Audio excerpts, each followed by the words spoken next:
21st century learning is really about students being able to be self-advocates and be self-determined when they leave high school. So in thinking about 21st century skills, it's important to think beyond just the academic skills that students need, which is typically the focus of many of our schools, and really think about those growth mindsets, those organizational skills, those self-determination skills that students are going to need in order to be able to be advocates as they move through their school age years and successfully transition into post-school life. When you go to college, you're gonna have to pretty much advocate for yourself. So for like kids who have learning disabilities, I would say advocating for yourself really helps you a lot. Soft skills like perseverance and coping, being able to collaborate, being able to work with all kinds of people and communicate their ideas as well as their wants and needs is just as important as how well they can solve a mathematical function or how much vocabulary they know.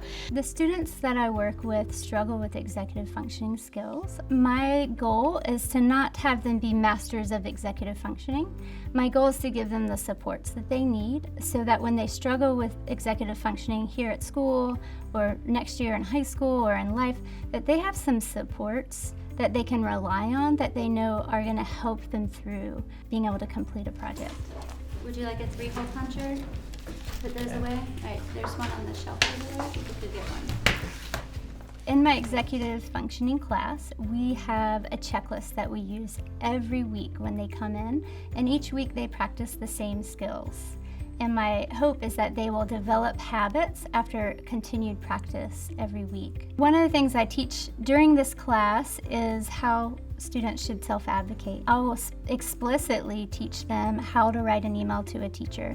Or if you're going to go talk to another teacher, what should you say? And we'll practice that interaction. And so I'm giving them explicit information about how to communicate with teachers. Students need to be encouraged to use their skills and their learning styles in a way that will compensate for an area that they may have difficulty. I used to be a little more scared to ask for help from any teacher because I was like, maybe they don't want to help me at this moment, but it's okay to ask for help.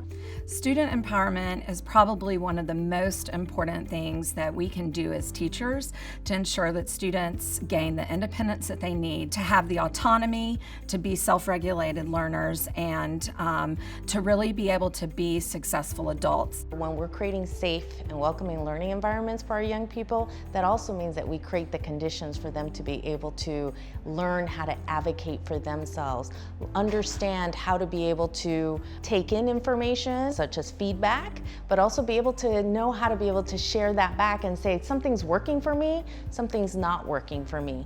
And that is something that young people need to be practicing at a very young age, regardless of the different type of learning abilities young people have or learning differences that they have.